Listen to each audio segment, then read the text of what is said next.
그런 작품들이다라는 것입니다.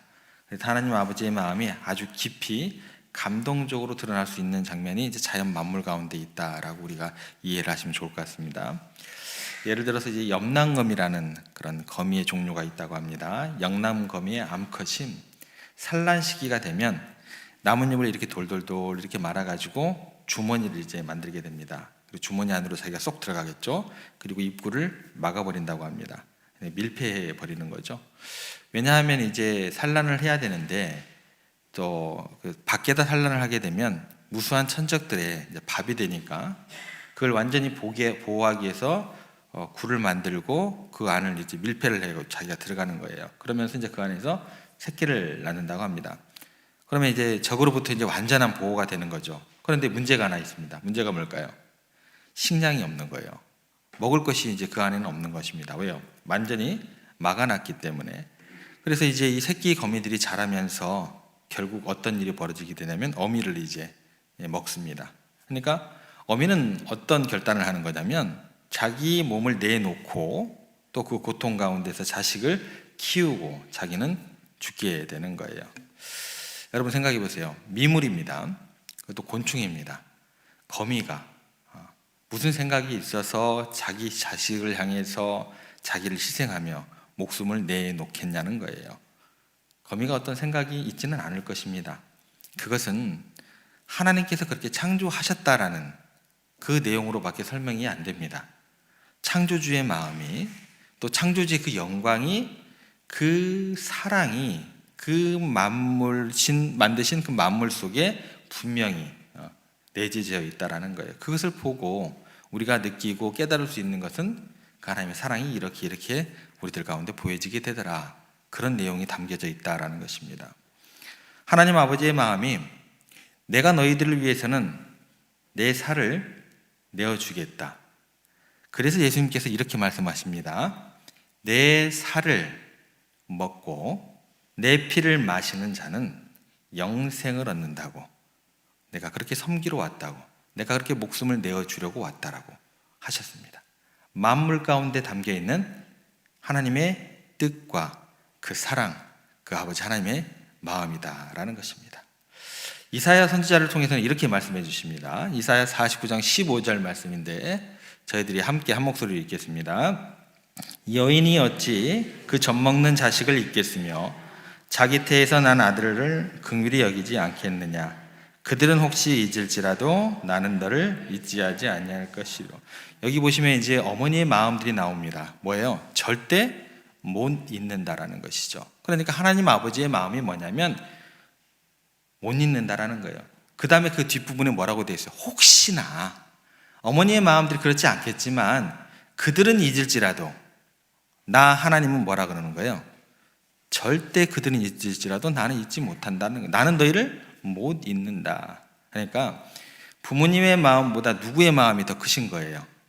하나님 아버지의 마음이 더 간절하다는 것을 우리를 돌보신다는 그것을 강조하고 있는 구절이 되는 거예요. 그러니까 하나님 아버지의 마음이 우리에게 느껴질 수 있으셔야 돼요. 예. 그래서 부모를 공경하라 라는 그 얘기는 기독교에 있어서 정말 효의 출발이 되고 신앙의 출발점이 되는 거예요. 하나님 아버지의 마음이 그 마음을 통해서 더욱더 우리 가운데 확장될 수 있다는 것입니다. 그 하나님 아버지의 그 무모한 사랑, 그것이 오늘 본문에 다윗을 통해서 나타난 그 사랑 속에 그대로 녹아져 있다는 것입니다. 이 시간 그 무모한 사랑 가운데서 부모됨의 무모함 가운데서 우리가 살펴볼 것은 뭐냐면 승리의 순간이 그냥 슬픔으로 바뀌는 거예요.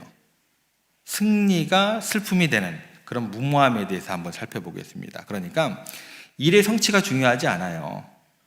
여러분들 우리가 착각하는 게 뭐냐면 여러분들을 통해서 뭔가 굉장한 일을 이루신다라는 것은 우리가 하나님의 그 능력 안에서 이루는 거예요. 여러분들 스스로 뭔가를 이루어갈 수는 없는 거예요.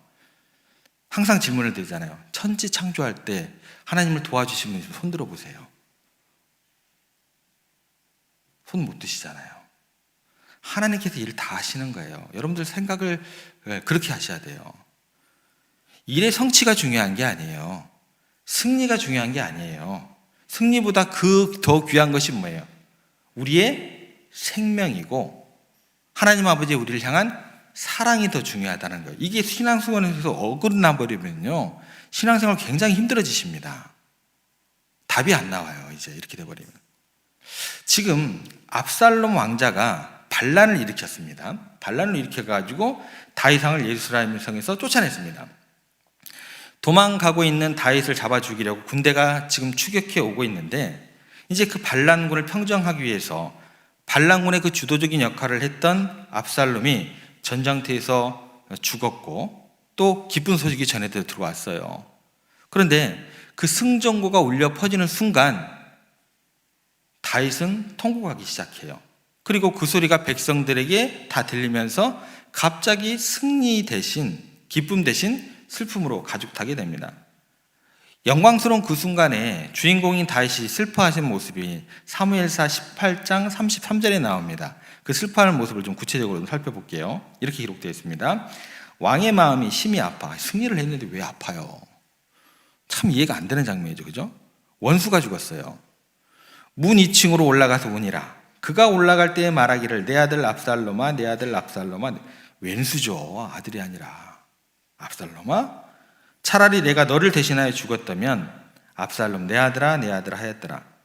승리의 소식을 들었지만 왕은 도리어 심히 마음을 아파하고 있다는 거예요. 이유가 뭐예요? 압살롬이 죽었기 때문에, 자기 아들이 죽었기 때문입니다. 그래서 다윗 왕은요, 처음 이 반란군을 진압하는 그 전쟁이 시작될 때부터 다윗 왕에게 한 가지 소원이 있었어요. 뭘까요? 모든 이스라엘 군대들에게 지시를 합니다. 간절히 부탁했던 말이 딱 한 가지밖에 없어요. 소년 압살롬을 너그러이 대해달라. 제정신인 거예요. 자기를 죽이려고 왕궁에서 쫓아냈는데, 전쟁의 시작부터, 반란군을 진압하는 그 시작부터가 다윗 왕의 마음 가운데 뭐밖에 없는 거예요. 한 가지 소원이 있습니다. 그게 뭐예요? 소년 압살롬을 너그러게 대해달라. 그러니까 전쟁의 초기부터요, 반란군을 진압하는 그 명령이 떨어질 때부터 다윗의 관심은요, 승리냐 실패냐 의미가 없습니다. 그 아들의 생명이 보존되는 것, 이거 하나만 목적이 있었던 거예요. 이거 하나밖에 없습니다. 요압은 어떨까요? 요압은 틀리죠. 시작부터가 틀린 거예요. 전쟁을 하는데 이기는 게 목적이 아니고 자기 아들 생명을 지키는 게 목적이 되어 있습니다. 그게 다윗이었어요. 자신의 원수가 자기의 아들이었다는 것이 너무나 큰 비극이었다라는 그 정도의 내용은 있습니다. 자신의 왕자를 빼앗으려고 자기를 죽이려고 쫓아오는 그 원수가 바로 자기들의 아들이었다는 것이죠. 그래서 다윗은요, 그렇게 불편한 몸, 늙은 시절이잖아요. 늙은 몸을 이끌고 광야를 여기저기 정처 없이 헤매고 다니는 그 비참한 순간에서도 이 전쟁이 빨리 끝나고 늦게 끝나고는 의미가 없습니다. 관심이 없어요. 왕위의 복귀를 내가 빨리 해야 되는데 그 생각 따위는 없어요. 그러니까 승리하고 나서도 그냥 슬픈 거예요. 요압이 와서 얘기를 하잖아요. 당신 왕으로서 제정신 안 차리면 내가 당신 버릴 거야. 왕으로 거룩한 옷을 다시 입어. 다윗은요, 처음 시작부터가 틀린 거예요. 왕으로서 일찍 복귀하고 의미가 없습니다. 왕이 복귀하겠다는 생각 자체가 없는 거예요. 내 아들 죽지 않아야 되는데, 살아야 할 텐데, 이 걱정밖에 없는 것입니다. 그래서 오늘 2절 말씀을 한번 가보시겠습니다. 왕이 그 아들을 위하여 슬퍼한다 함이 그날의 백성들에게 들리매 그날의 승리가 모든 백성에게 슬픔이 된지라. 그날의 승리가 뭐가 됐어요? 어떻게 이런 일이 일어날 수 있어요? 그날의 승리가 어떻게 슬픔이 됩니까? 아들이 죽었기 때문에 딱 이거 하나예요. 놀라운 어떤 역전의 현상입니다. 이것을 한번 생각해 보세요. 온 국민들의 승리의 함성은 한 아버지의 통곡 속에 그냥 파묻혀 버리는 거예요.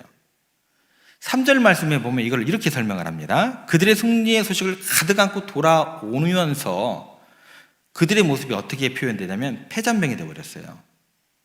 이겨놓고도 도망제처럼 초라한 모습으로 기어들어온다고 그래요. 그 그림을 한번 그려보세요. 원래 승리를 하면 막 행진 나팔 소리와 함께 막 마차를 타고 환호하고 이렇게 들어야 되잖아요. 그 정도의 어떤 그림이 나와야 되는데 패잔병처럼 기어들어온다고 표현되어 있어요. 모든 상황을 침울하게 만든 이유는 아버지의 자식을 향한 그 사랑 때문이다라는 것입니다. 승리의 주인공은 다윗은 자기의 아들의 죽음 앞에서 통곡을 했던 거예요. 이게 어떤 결과로 이어지게 되냐면 그들은요, 반역자를 죽였다고 생각을 했는데 실상은요, 한 아버지의 아들을 죽인 결과가 되어버린 거예요. 어비가일이라는 사람이 이런 얘기를 합니다. 온 세상이 자식을 버려도 어머니는 자식에게 온 세상이 된다. 여러분, 온 세상이요, 압살롬을 반역자로 몰아가고 있는데 다윗에게만은 반역자가 아니라 오직 내 아들, 내 아들, 내 아들 하면서 소리 높여 울었다라는 거예요. 다윗의 모든 것이 압살롬이었다라는 것입니다. 여러분, 하나님께서 우리를 보시는 마음이 그렇습니다. 온 세상이 나를 손가락질해요. 나를 범죄자로 몰아가고 천하에 내가 유명한 죄인이라고 몰아붙이고 버려도 하나님 아버지에게 나라는 사람은 뭐예요? 그냥 아들이고 그냥 딸일 뿐이에요. 온 세상인 거예요. 세상이 아무리 정죄해도 하나님께서 여러분들을 향한 마음이라는 것은 하나님의 명예에 중요치 않아요. 하나님의 명예에 있는 것도 아니고 하나님의 승리에 있는 것도 아니에요. 중요치 않아요. 우리가 보존되는 것이 그거 하나만 중요한다는 것입니다. 우리가 살아가는 것, 이거 하나만 중요하다는 거예요. 왕으로서의 마음보다도, 창조주로서의 그 마음보다도 아버지로서의 마음을 확실히 앞세우는 것이 다윗의 모습이었고 하나님의 마음입니다. 이 마음이 가장 우선하고 하나님 아버지 소원이라고 하면 여러분들 어떤 순간에서도 여러분들 신앙생활 할 만하세요. 어떤 여러분 스스로에게 주어진 실망의 자리에서도 여러분 일어설 수 있는 거예요. 이게 신앙의 기쁨입니다. 이게 복음이 되는 거예요. 사실 이 압살롬이요, 얼마나 못되게 굴었는지 몰라요. 후궁들, 어찌면 그 후궁들을 백주 대낮에 다 광장에 사람들이 있는데 불러내요. 욕을 보이는데 차마 보지 못할 욕을 보입니다. 아버지를 죽이려고 하는 것도 참 그것도 말도 못할 어떤 사연이지만 그렇게 후궁들을 그렇게 욕을 보입니다. 그런데도 다윗은요, 왕이라는 타이틀보다도 압살롬의 아버지로서의 그 위치를 더 소중하게 생각한다는 거예요. 아버지가 아니라면 누가 그 승리의 소식 앞에서 통곡할 수 있겠습니까? 온 백성의 마음이 다윗으로 인해서 부끄러워졌다는 것입니다. 여러분, 부모됨이 이 정도로 무모하다라는 거예요. 우리 아버지들은요, 어머니들은 모든 자식 앞에서 그래서 뭐가 되는 거예요? 죄송합니다. 여러분들은 바보입니다.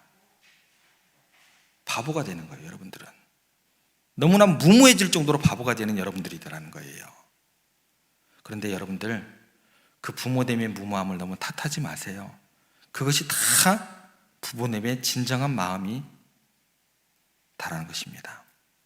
여러분, 가만히 보세요. 그렇게 똑똑한 사람이요, 자기 자식 때문에 바보짓 합니다. 평생을 그렇게 훌륭한 업적을 이룬 사람이 자식을 위해서 모든 걸 망가뜨리는 일을 스스로 해요. 이해가 안 되죠. 나중에 보면 자식 때문에 그 사람이 대통령이어도, 심지어 그 사람이 목사여도 평생을 주님을 위해서 그렇게 위대한 일을 해놓고 자식에게 물려주려고 결국 모든 걸 뒤집어 버립니다.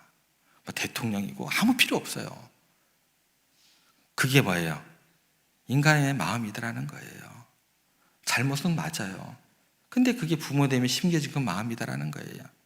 얼마든지 자녀들을 위해서 무모해질 수 있는 게 부모님의 그 마음, 그 정도로 무모하다라는 것입니다. 그래서 누군가의 부모가 된다는 것은 뭐냐면 무모하게 된다는 것을 의미합니다.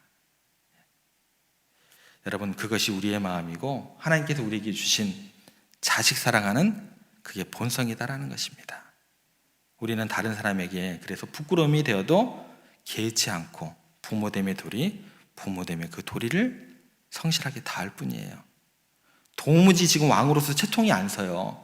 온 백성들의 그 환호성에 찬물을 끼얹는 일이었지만 승리의 소식 중에도 슬퍼하며 통곡할 수 없는 것은 다윗뿐만 아니라 우리들이 될 수밖에 없다는 것입니다. 그래서 부모됨은요, 외로운 거예요. 외로운 길을 가시는 여러분들이라는 것입니다. 이철환 씨의 연탄길이라는 책이 있습니다. 먼 불빛이라는 그 실화를 바탕으로 쓴 이야기인데, 거기 현태라는 아이가 있어요. 현태라는 아이가 못된 짓만 골라서 하다가 고등학교 때 이제 퇴학을 당하게 됩니다.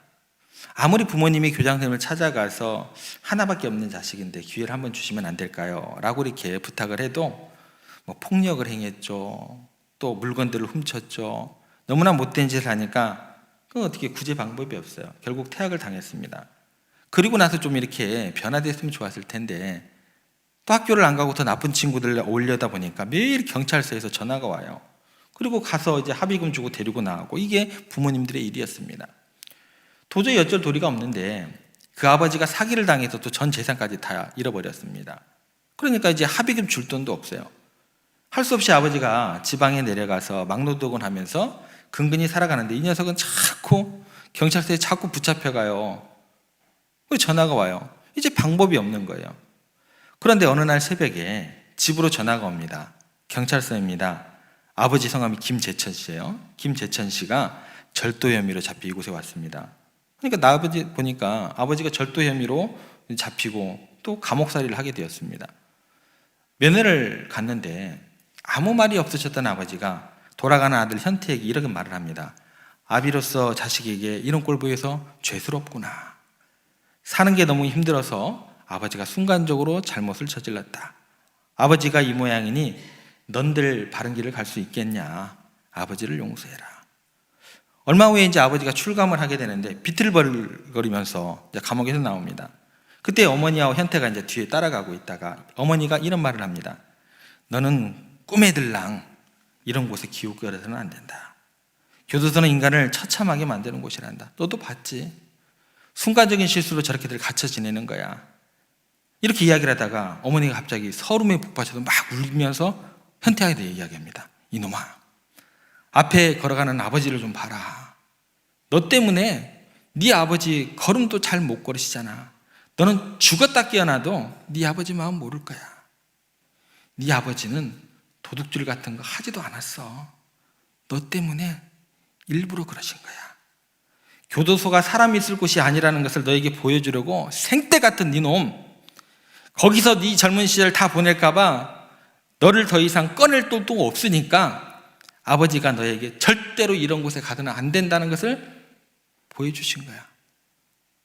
그래서 현태 아버지는 사실 일부러 기구금속방에 들어가가지고 훔치는 척을 하면서 일부러 붙잡혀간 거예요. 그러니까 자식에게 충격적인 교육을 주고 다시는 그곳에 가지 않게 하려고 그렇게 했던 것입니다. 그 이야기를 듣고 현태는요, 그 순간 마음을 고쳐먹습니다. 너무 충격을 받았겠죠. 자식 교육을 위해서 다른 사람 만들려고 감옥까지 간 아버지 때문에 너무 충격을 받아가지고 그때부터 열심히 검정고시 공부를 했고 전문대를 다니게 되고 그렇게 새 출발을 했다라는 이야기입니다. 그 작가가 그 이야기의 끝을 이렇게 마무리합니다. 아버지는 아들을 위해 스스로 어둠이 되었다. 빛을 거부했던 아들의 어둠 속으로 들어와 끝내는 그르치고야 말 그의 인생 앞에 불빛 하나를 밝혀주었다. 어둠 밤바다 같은 인생에서 필요할 때마다 두고두고 바라볼 먼 불빛, 아버지. 여러분, 이 아버지는요, 아들을 위해서 스스로 어둠이 된 거예요. 스스로 아들의 어둠 속으로 들어와서 빛이 되신 거예요. 여러분, 우리들의 부모님이 너무나 무모하리만큼 자신을 너무너무나 막 학대하듯이 고행의 길을 스스로 가는 이유는요, 자식 하나 잘 되게 하려고. 자식 포기하면 얼마든지 부모님들은요, 충분히 즐겁게 인생을 누리며 살 수 있는데 자식에게 좋은 교육 시키려고 입을 수 있는 것, 먹을 수 있는 것 다 희생하고 스스로 감옥에 갇혀버려요. 그렇잖아요. 무슨 그런 감옥이 좋다고 먹을 것 안 먹고 입을 거 안 입고 다 희생하면서 스스로 감옥에 갇힌 사람처럼 가장 그런 초라한 인생을 살면서 자식 하나 잘 되기를 바라면서 똑바로 살게 하려고 그 희생을 다 하시더라는 거예요. 이것이 뭐예요? 부모님들의 무모한 사랑입니다. 그런데 이것이 하나님 아버지의 마음이다라는 거예요. 우리 하나님은 우리를 위해서 왜 그렇게 무모해지셨을까요? 그분은 당신의 영광을 위해서 정의와 심판이라는 칼날을 막 휘둘러야 돼요. 과감하게 실행하셨어야 돼요. 근데 하나님은 하지 않는데 괜한 인간들이 성경 이야기를 하면서 정의다, 심판이다 이 이야기를 하고 있더라고요. 당신의 영광을 위해서 정의와 심판을 과감하게 실행하셔야 되는데 그걸 하셨다는 이야기가 성경 이야기예요? 그런 성경 이야기는 없습니다, 여러분들. 과감하게 실행하지 않으셨더라. 그게 성경의 이야기예요. 그리고 우리에게 사랑으로 안아주셨더라. 그게 뭐예요? 그게 성경의 이야기입니다. 그게 하나님의 이야기인 겁니다. 그분은요, 천지를 창조하신 하나님이십니다. 만왕유하신 그분이 십자가에 매달려서 처참하게 죄인처럼 죽임을 당하시면서 그 자리에서 내려오지 않으셨더라. 승리하셨더라가 아니에요. 하나님의 이야기는 승리를 포기하셨더라. 그게 하나님의 이야기입니다. 우리들의 죄악을 홀로 담당하시면서 죄인처럼 감옥 안에 죄수처럼 그곳에 매달려 죽임을 당하셨더라. 그게 예수님의 이야기입니다. 왜요? 우리에게 생명을 주시려고, 우리가 사는 날들을 보고 싶으셔서 그런 무모한 일들을 하나님께서 계획하셨고 예수님께서 실행에 옮기셨다라는 것입니다. 이게 무슨 이야기예요? 성경에 쓰여 있는 하나님의 사랑의 이야기입니다. 좀 신앙생활 할 만나지 않으세요? 기쁘셔야죠. 부모님의 사랑과 하나님 아버지의 사랑은 우리 삶에 있어 그렇게 큰 축복이 되는 것입니다.